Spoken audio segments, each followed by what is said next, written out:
All right, Krishna. Hi Dara, how are you? I'm doing really good. I'm excited for this one. How are you doing? Doing good so far. Yeah. Yeah. So today we can cover things that we also talked about last time. Mhm. And my first question for you is, what is dharma slash righteousness? So, Dharma is doing the right thing in every aspect. Why is it so important? Mm-hmm. If we follow Dharma, we are very efficient in every aspect.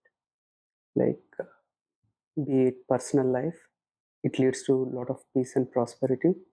Work life, it leads to high level of productivity and true growth, and it builds the leaders from the bottom up. And it is also applicable in terms of learning. So one who learns in the right way can apply the skill in the right way and can lead a better life. So dharma is very important in all aspects. Now there is a debate in terms of like what is the right approach. That's what we discussed in the last session, right? We told like the one with the highest level of purity is often the right intention, and that comes with the highest level of detachment. So a righteous person is right if he thinks about everything in a detached way, in an objective way.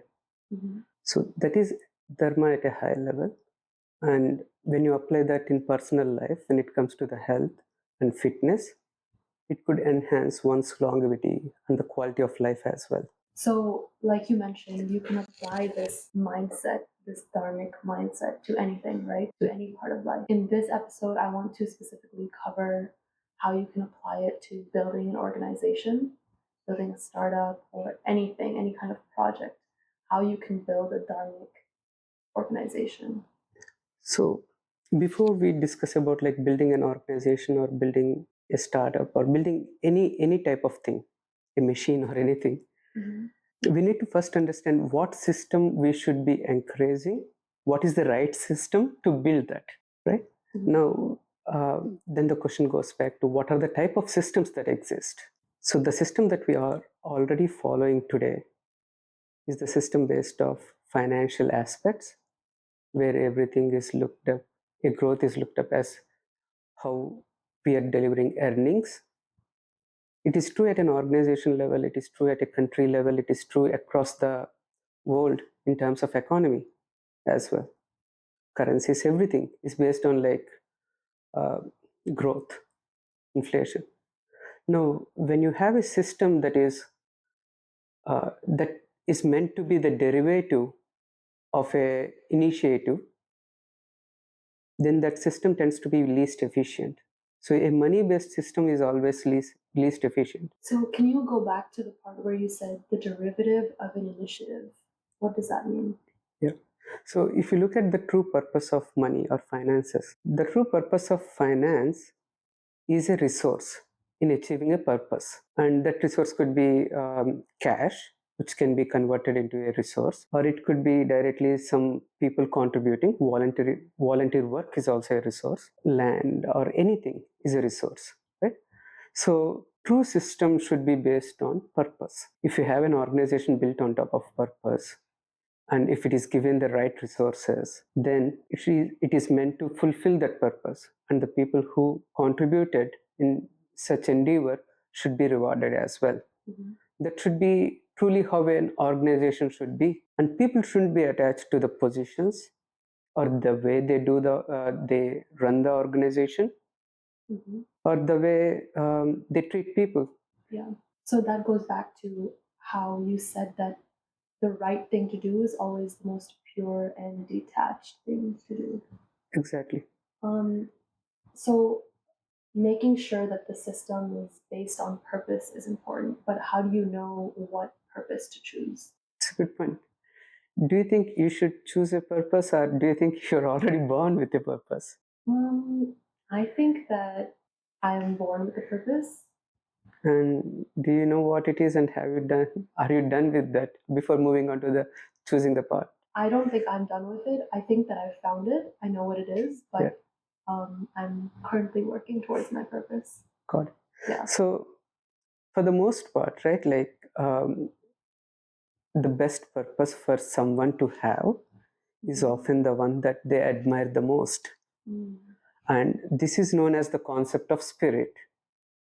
Spirit truly means admiration for something. That's how the entire spirituality concept revolves around. So when you look back and what you admire will often reflect something that you have done in your past as well, or something that you want to continue as part of this life's work. That's how you see yogis often tell like they have seen their past lives. They use this way of analyzing what their past is. When they're in a samadhi state, in a state of oneness, they can look back and see like what does this body admire the most. And that's the desire that they left the body in the previous life, and that is how they are continuing this life. But at the same time, right, like the name one gives to oneself doesn't even matter because you are oneness. How you made others feel is your true name, right? Like the names that people give to themselves are not true names. The real way, the true way should be. That's why if you see Hindu deities have hundreds of names, thousands of names. That's how they made people feel. So, for those people that maybe they believe that they're born with a purpose, but they don't know what it is yet, what do you think that they can do in their daily life, or what do you think are some questions that they can ask themselves to figure out what their purpose is? One thing you said is figure out what you admire, right? So first and foremost thing, I would say for anyone, it's about following a practice. It could be a meditative practice. Uh, it could be any type of lifestyle practice as well. And harness a willpower towards improving their every aspect of life day to day. Like improve your efficiency in every aspect. Means if you are working, measure your work. Measure that and make sure you are improving your life from a work aspect. Measure your physical fitness aspects and see if you're improving day to day. And if they stay on this track, the maximum level of efficiency one can reach is often the oneness itself. All right, so we're talking about building a system, and we've talked about how we need a purpose to drive the organization towards something. We also mentioned that to build a system that is efficient, you need the right values. You were going to talk about that. So let me explain you in a different way. Okay, yeah. Do you remember growing up when you did your math? You have work on the left hand side to prove the right hand side, or you can go other way around as well. Take the right hand side and work your way back to the left hand side, right? So if there exists anything known as righteousness, it has to be the most efficient way. Then how can you create an organization to become righteous in first place? You can use the right hand side to work your way backwards to the left hand side.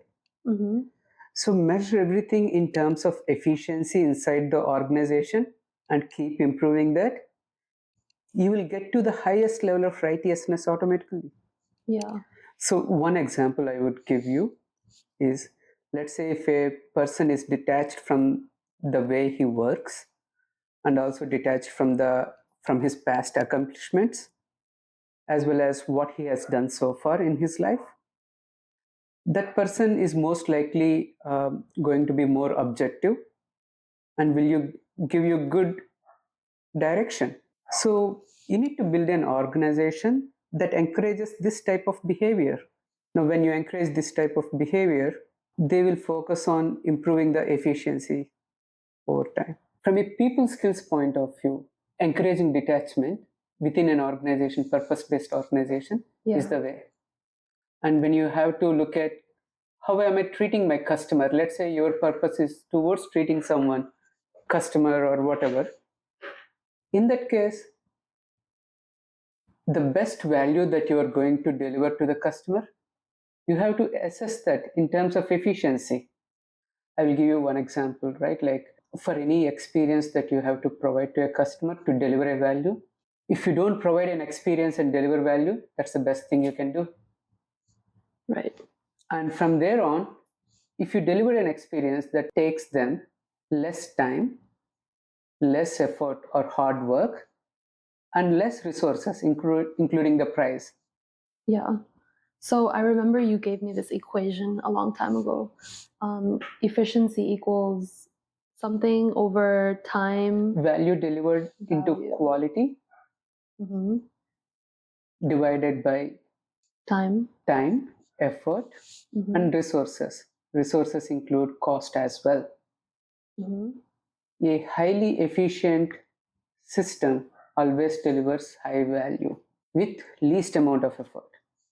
And now let's ask ourselves, in today's world, where do we see the most highest efficient systems? Our government is not efficient. Organizations are being inefficient because they have systems designed around money, which is hard to visualize the real value for them. Okay, so you were saying nowadays organizations are less efficient because they're focusing more on money, not on purpose. Yeah, organizations are less efficient because they're focusing on money and their policy making is all around money Mm-hmm. in terms of like, how do I use this money to make more money? Is the way they're looking at things. When we often think on those lines, we deviate from the end goal and we don't consider the feelings as well when we look for money. That's why money has kind of a bad repo in religious books. Money is associated with greed a lot in our religious books or moral stories a lot Mm. because it gives a level of ignorance to the person and sets him on the wrong path. Because it detaches, well, maybe detach is not the right word, but it removes the idea that that exchange is giving feeling. Because there's money involved, you just think about it as an exchange of money versus an exchange of feeling. Yes, exactly. Humans are limited in terms of intelligence. We recently graduated from apes to humans. So, for us to be able to understand something in multiple dimensions takes a lot of willpower to develop that type of analytical skills as well. Mhm. Right? Until we evolve there, we need to keep our systems in a way that are closely aligned with our natural way of thinking and easy to understand, which would lead to a better system. That's why a purpose based system actually delivers value consistently, and money will be coming back as well because you're going to be making others feel good and you're going to be efficient. When you're most efficient, it's hard for competitor to take you away.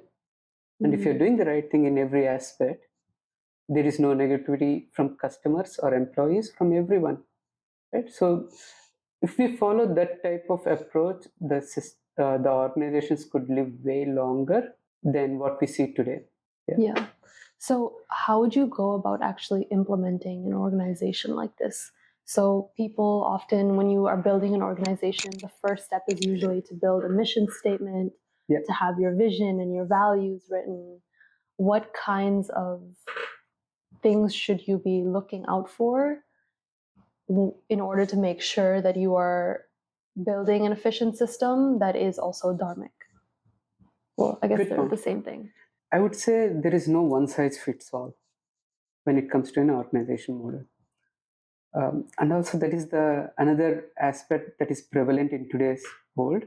The type of organization that you could establish is limited by government through legalizing the structures in a certain way. Yeah. And every organization needs to be custom to its purpose. So for someone to achieve creating an organization based on purpose, they have to have a highly flexible organization. And the flexibility comes in creating a custom operating model which enables the principles of righteousness. Before we talk about why do we need to apply principles of righteousness, we discussed before, right? Like when we work towards highest level of efficiency, we achieve righteousness as well. This is about working your way towards the problem in the reverse direction to figure out how dharma is. And we discussed a little bit about how we can use an equation like efficiency is equivalent to value delivered into quality by cost plus effort plus resources. That means, let's say if you're delivering a best experience to a customer, you have to think about experience also in terms of efficiency. What is the efficient experience? In that particular scenario, if you're delivering a lot of value with high quality, with least amount of time and the effort from the customer, and also any price or resources associated with it.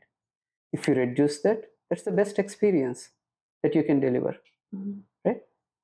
So, like this, we need to use the principle of efficiency in all aspects of life towards getting to the righteous model. And for an organization, especially going back, in an organization, you need to analyze everything inside the organization from this point of view. And if you gear the entire organization towards this and measure the rate of efficiency over time, you will understand if your organization is in a positive path or a negative path, declining path. Yeah. How do you rate someone in Wall Street or any stock market for that matter? You need to use this model to rate it. Because if you see in Wall Street today, there is price to earnings ratio, market cap, and a lot of financial metrics people look at. Do they give a real view about that company's growth in future? No.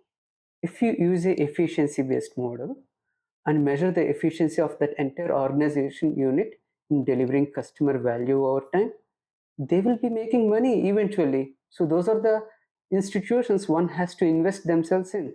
So again, going back to the organization model, if you follow efficiency in every aspect, like for a team efficiency, if a team is delivering a lot of customer value or whatever value they are assigned to and purpose they are assigned to, with least amount of effort, time, and resources, you can use this model even for software systems, hardware systems, anything. Often the companies that become very, very big are always on the positive cycle. The companies that are phasing out and losing the shine, those are in the negative cycle, reduction in efficiency.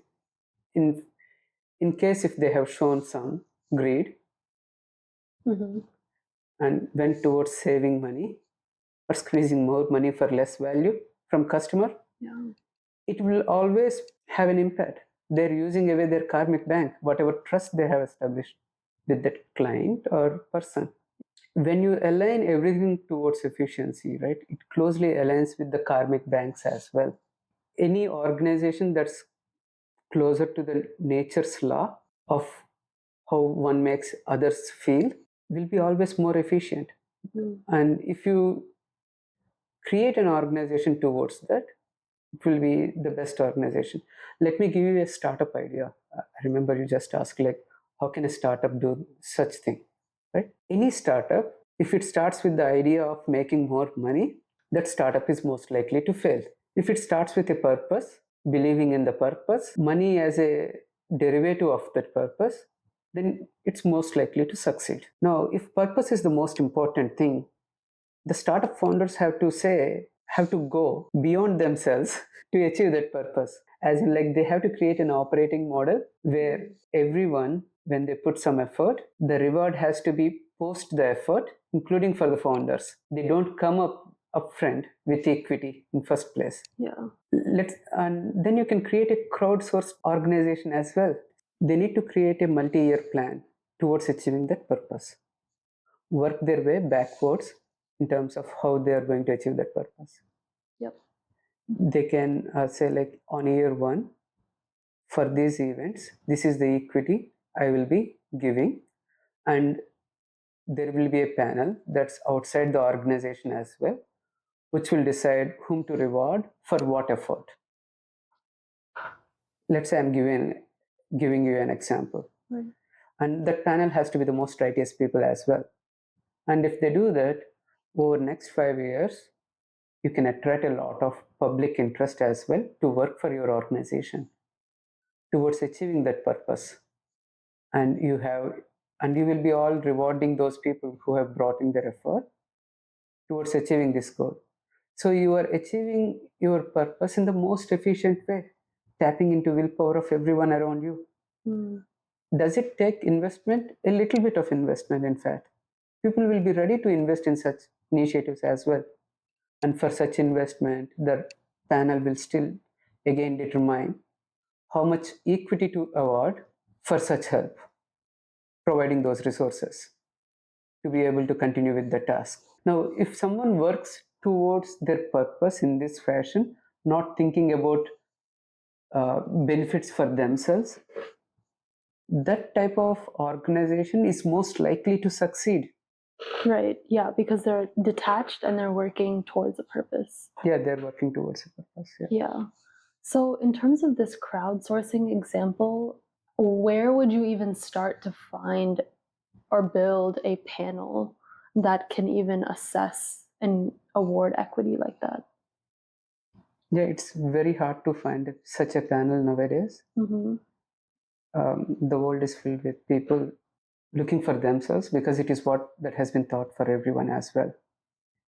Right? So finding a panel, it's better to build your own panel than find from outside.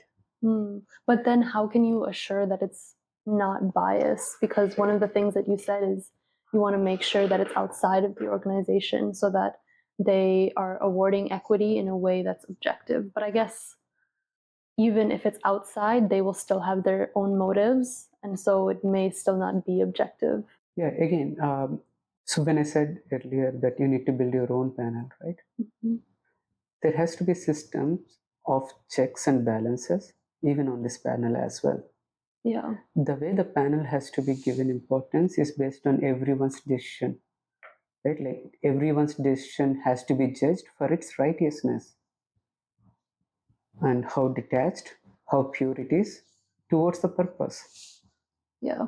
If it is self serving or if it has long term disadvantages, that has to be rated down. So, if you create a system like this and if you reward the employees inside your organization and make them part of the panel, Mhm.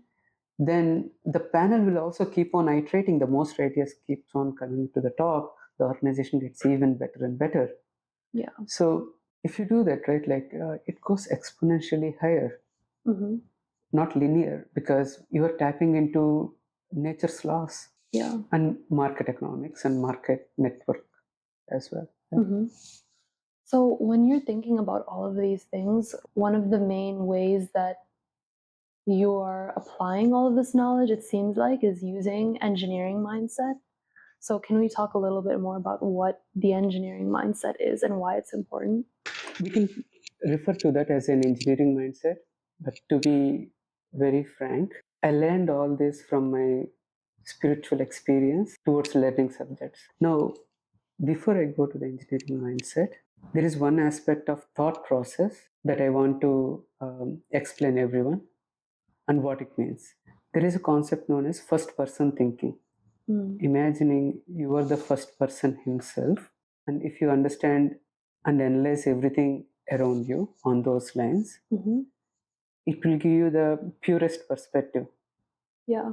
If you use your knowledge based on the assumptions that you have already made or assumptions that you have heard from others, then you are as good as those assumptions, right? Yeah. It's limiting. It's limiting you. So, for one to be able to think in a clear engineering mindset, one has to adopt first person thinking. Hmm. And this is also known in Hinduism as Adi Purush. Adi Purush means first person. Shiva is known to be Adi Purush. Mm. Krishna is known to be Adi Purush. All yogis are Adi Purush in their mind. Right. They always think that they are the first one. They are the one from which everything came through as well, Mm. even in that sense as well. And they apply first person thinking. There is a way I derive things when it comes to organization, right? Like for organization, I used a method of reverse engineering what is efficiency towards establishing what is right Yep. across the unit. So that is the most tangible way. And if you teach someone a scientific way of getting to dharma, it's most fruitful in this age and time where there is a lot of trust in science and engineering than in spirituality. Right. Right, I can also provide a spiritual way of like building an organization, by the way, Hmm. and this way is more often seen in Indian culture. From the past there are deities for everything in Indian culture. As you know, the famous deities are Brahma, Vishnu, and Rudra, the creator, the sustainer, and you can call Rudra as destroyer or also someone who recycles. These deities, the main purpose for them is to explain that everything in life goes through this cycle: creation, sustenance, and recycling aspects. Hmm. And if you see Brahma, Brahma is associated with the most sattvic person. He's a Brahman. Where there is sattvic nature, there is creation. Hmm. Vishnu is associated with sustenance, and Vishnu is represented by Dharma. So, where there is Dharma, there is sustenance. Rudra is associated with tamasic behavior. Where there is tamasic behavior, there is death or destruction or reset click. Mm-hmm. So, this is the way Hindu principles are adopted, and people used to respect this with flowers initially. Later, they did ceremonies, they gave harati, and people nowadays only remember the ceremonies. They don't remember the main purpose of that deity and how to apply that in day to day life. Yeah. And like this, you can also see there are gods and goddesses for all aspects of life. And this is also true when it comes to other religions as well. They might not have as many diverse deities as Hinduism, but they do have a similar principle. If you look in Christianity, God is the Father. Mm-hmm. What's the true definition of Father? Someone who leads. Someone who leads, someone who everyone follows. What is the definition of Son? The one who follows. So the depiction is geared towards achieving a purpose to give everyone sense of existence of that purity known as Father, and everyone can become a son and realize that Father. Islam took a different way of explaining the same thing. Mm-hmm. It's more being with oneness and doing the right thing and explaining each and every aspect of how to do something right. Yeah. And Buddhism also has a similar approach. You talked about how to build an organization in the lens of Hinduism a lot, Yeah. but I'm wondering if we can connect it back to some of the other major religions, how you can build an organization using their principles and values. Yeah, so when it comes to the spirituality aspect, Mm-hmm. what I'm trying to say there is like we can establish organization as a deity herself for a purpose Right, a spirit. and as a spirit. And if you treat the organization in such a fashion, like in the name of deity so and so, for example, Wanna Create, which is Mm-hmm. your organization, we can say in the name of Wanna Create, this is how I'm going to treat my customers. This is how I'm going to treat my employees. This is how I'm going to help the society.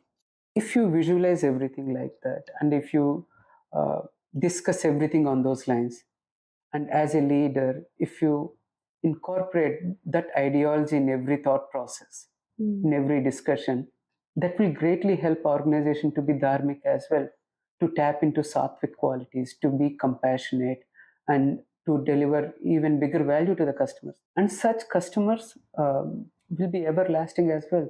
They don't want to part with something that's very good either, right? Yeah. Yeah. And it's very much driven by purpose and is detached when you think about it from the lens of that spirit instead of your own ego. Exactly. Yeah. So if you think from the lens of the spirit, let's say if you are not the right leader as well, and if Mhm. you can find someone better, Yeah. then you will make the right decision. It's easy to make the right decision Yes. if you cultivate that. If you cultivate, you are the one who made the organization. It's hard for you to change as well. It's hard for you to leave it in first place. Mhm. You are hurting your own chances of achieving your purpose. Yeah, the organization is the spirit, right? And then I think you were going to go into the other religions. Yeah, so when it comes to any religion, all religions talk about one thing: righteousness. Mm-hmm. In every aspect of the organization, ensure that you are treating everything the right way for the greater good. Now, we have to define greater good as well, right? Because how does an organization know this is greater good versus the other one? Yeah. Greater good is often the one that has a greater purpose too. So, if you build a purpose based organization, Mm-hmm. how do you know if you have to take a business decision or not? Right? If it has a greater purpose, then it's an easy choice too. If you always encourage doing things that have a greater purpose, I guess what I'm wondering is how can you rank purpose? Like how is one purpose greater than another purpose? you have to build a reference model now. Now, when it comes to ranking a purpose, I would like to use the alien model. You remember the alien model I told you a while back? Yes, I remember. Can you explain it? Yeah. for the audience. So the reference model that I would like to use is, if we have to build the best organization that's liked by everyone, that means it needs to be above humans. It has to be way above humans. How do you build something that is way above humans? First, you need to visualize from a perspective what is right, even above humans. Mm-hmm. Now, for doing that, I used an approach. Actually, this approach helped me understand Dharma as well. I started questioning myself, what is true Dharma? Because Dharma is specific to a locality, specific to a religion, specific to a country, Mm-hmm. and specific to a time as well. Yeah. During one time, what is Dharmic is no longer Dharmic now. Now, that cannot be the case. If that is the case, every religion has their own Dharma. That means God is not one, right? Yeah. God has to be multiple as well. If God has to be one, there has to be only one Dharma. Now, how can we analyze that one Dharma? If I'm a person that's living outside this earth, that's the best way I can analyze that. Mm-hmm. Outside of the human race. Outside of the human race, more evolved, think of myself as someone that's responsible for the evolution of human race as well, for the greater good of the earth as well. Yeah. If you think from that perspective, you'll get the most righteous way. Let's look at ourselves from that perspective and let's understand, right? Let's take few examples and let's see it from that perspective and how we can apply that in day-to-day life. So one example is like, if I am an alien living outside, if I look at humans, what do I think about them? How does it make me feel? Is what you need to do. Dharna. Then if it makes you feel good, you are on the right path. If it makes you feel bad, then humans are doing something wrong. Yep. And maybe those are the things that we need to fix as well. So from that perspective, we look at humans, and what comes to my mind, I'm going to express a little bit and see, like, everyone might have a different opinion, by the way. Sure. I'm Mhm. not forcing my opinion on everyone. So if, from a alien point of view, humans are being very greedy. They're taking advantage of the other species. They're taking advantage of the earth, land. They're fighting with each other in the name of the land, in the name of resources, In the name of religion. in the name of religion, in the name of everything. Mm-hmm. They're not treating each other right in many aspects. And they've overpopulated Earth. They made the entire Earth, which is capable of giving multiple species birth, probably more evolved species than humans in the future, Mm-hmm. right? Birth. They're spoiling the Earth in terms of resources. They're abusing the space around the Earth by satellite and space dust. They're planning to go on to a different planet as if this is not enough and mess it up as well. Yeah. As an alien, if I look at it, I feel like, okay, maybe we need to do something. What do you think from an alien point of view? What should it do? Should it fix Earth and give a reset point so that a new species will evolve in a better way? Or what should it do? Yeah, that's the reasonable thing to do. That's the reasonable thought to have. Yeah. So the best way to live for us is not the way we are living today. Yeah. So from an alien perspective, we're not doing things in a right way. What would have been better if we would have showed whatever the race that exists outside, that we are doing everything for greater good, for the Mhm. best of the earth, best interest of earth, Yeah. best interest of all the species that are evolving, best interest of diversity, and use the principles of righteousness, Mm-hmm. then it will be more appealing for the aliens too, and they feel like we are evolving in the right direction. Right. They don't have to intervene Yeah. or wipe us out. Mm-hmm. And the most cataclysmic events that we have seen in the history of Earth are often as a result of bad behavior by species too. We know the rise of dinos, and they have overpopulated the entire Earth. And Earth also has a spirit. For it has been bearing us all this time long and giving birth to many species. It has to be rewarded back by the oneness as well. And if there is a lot of tamasic behavior, the destruction has to happen. Right. The Rudra, tamasic behavior that we spoke about, Recycling. has to happen. And that's why we have seen dinos disappear due to that major asteroid event. And it is very possible for humans to go through that event as well if they don't do the right thing. Mm-hmm. If they do the right thing and clear it up and ensure everything is good, there is no reason for such events to happen as well. If we do the right thing, in fact, our learning would be so accelerated, we can avert ourselves from any event as well. We are not united enough today to help ourselves from major asteroid events. Yeah. Right? Imagine having everything the most righteous way across the earth will make us truly capable of what we are meant to be. So actually, this is the divinity that I was mentioning in the previous podcast. Mm-hmm. That when we become righteous across majority righteous, human evolution will be at a far more strength and willpower and potency in the history than ever before. Mm-hmm. It's a way of showing our ability to do anything, and that's why we call it also the divine behavior. Only the divine God in our perspective can do anything, right? Yeah. So that's associated with humans being divine. Mm. So when you use this alien model, if you can think about yourselves one level up on top of that alien model, Yeah. where if you see time is also a sanskara that you developed, you started observing events in sequence. That's why you developed that biological clock inside you. Yeah. And that biological clock is measuring everything. That means you have to be something that is beyond that biological clock too, right? Yeah. If everything that you have developed is based on constantly showing willpower towards something, your biological clock is also something. That means your existence is the one that's beyond that biological clock, beyond time.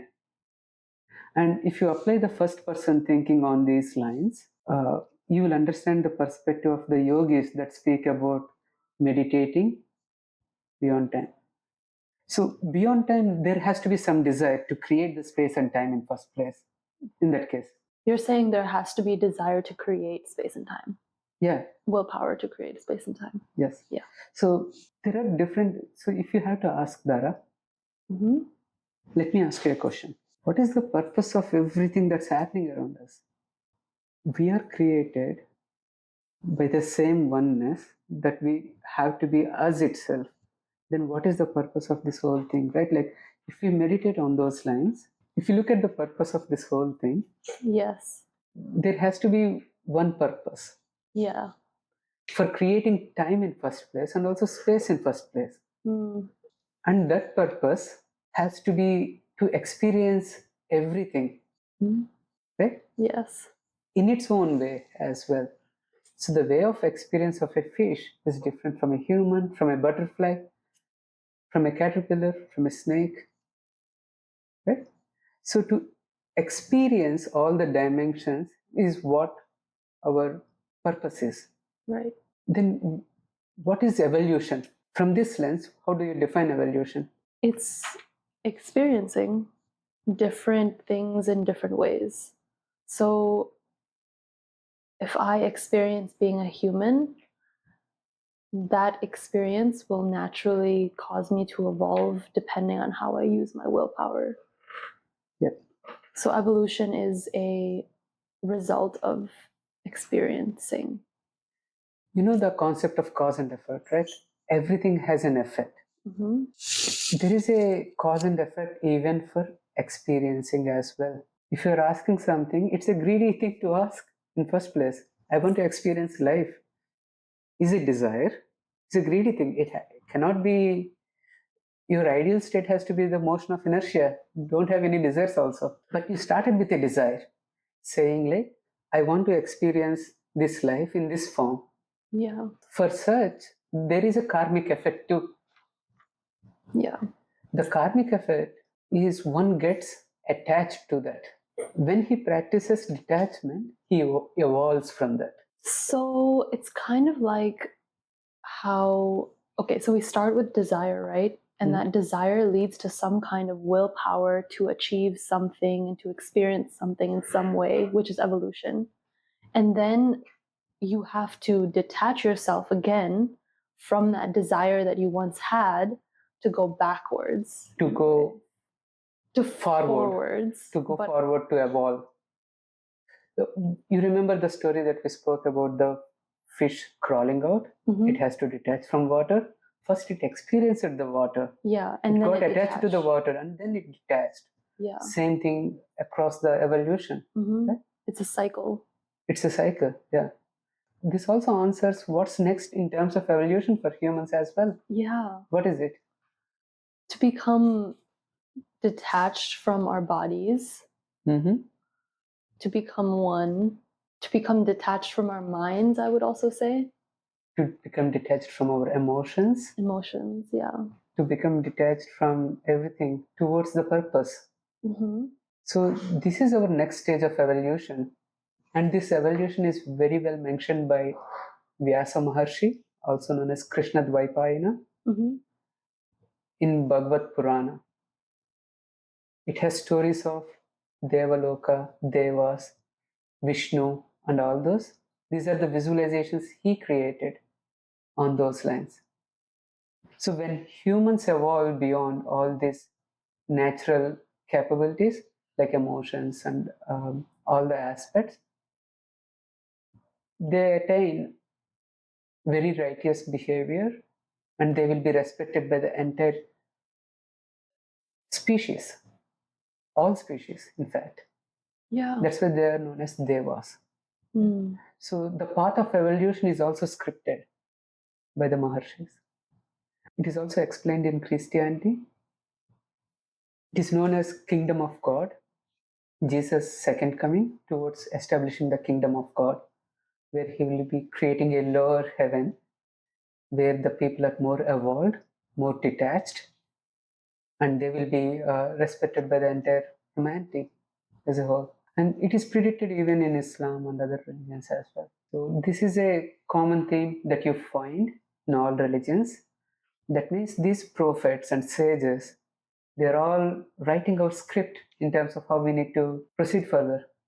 And if you use their systems, it will explain you clearly why something is meant for a reason. I will give you one example, right? If you see, as per Indian culture, as per Vedas, a kid needs to leave his home at around 7 years age to a gurukul to get a mentor for himself and get trained in a specific aspect for the purpose he wants to achieve.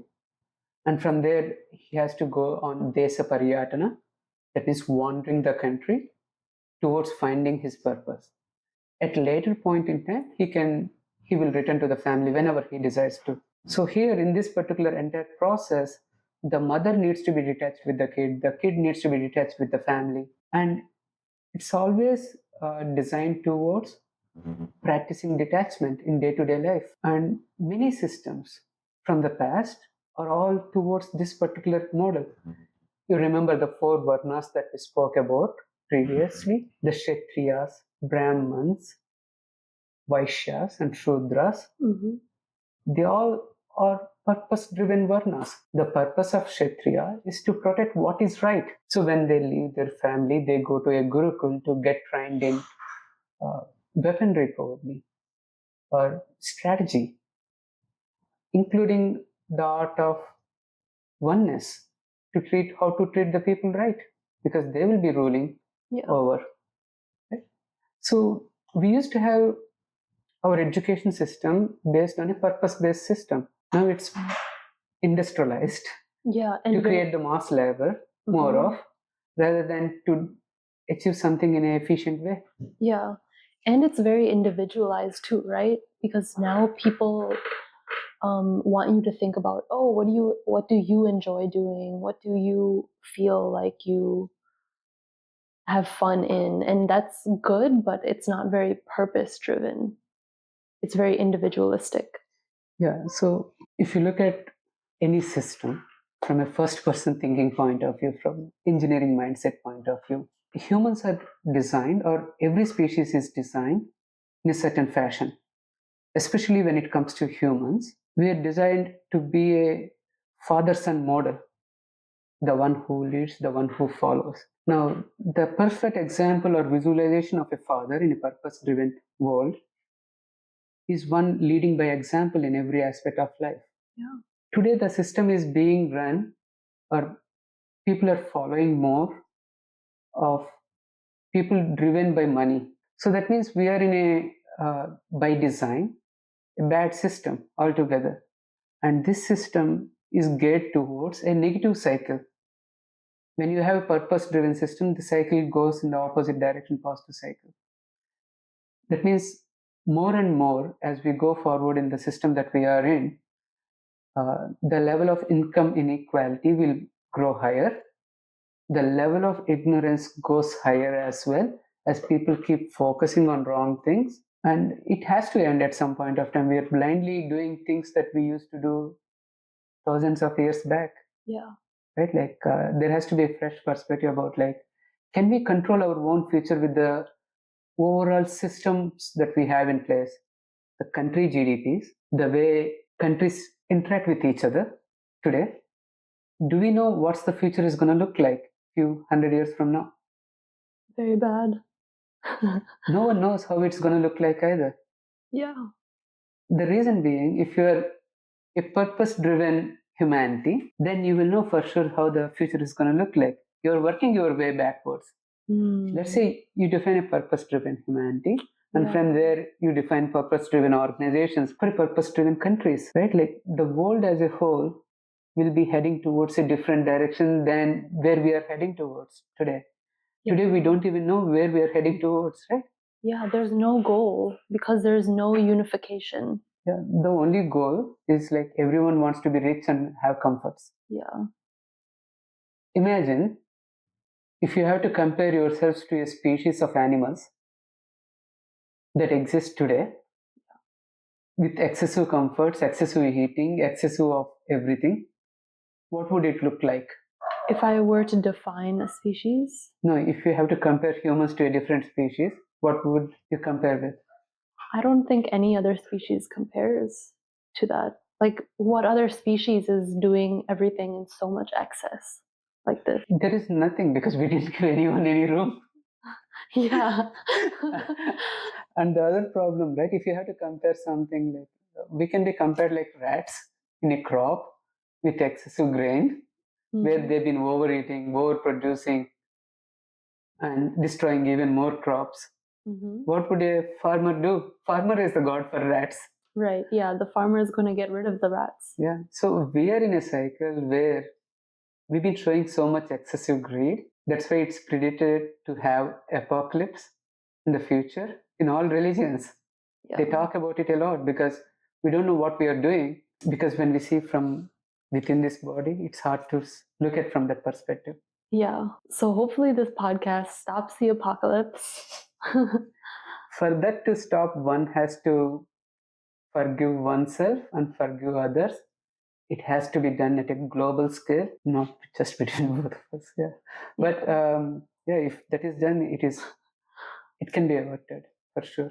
We are talking about at a mass scale to forgive each other. Is it easy to do that in first place? No. That means sometimes things go beyond a stage where people cannot be recovered. It becomes a mental condition too, which is hard to control. It only comes with a lot of suffering as well. One has to come out of that nature, means one has to realize that by themselves, or to be pointed out by someone else that you are doing this thing wrong.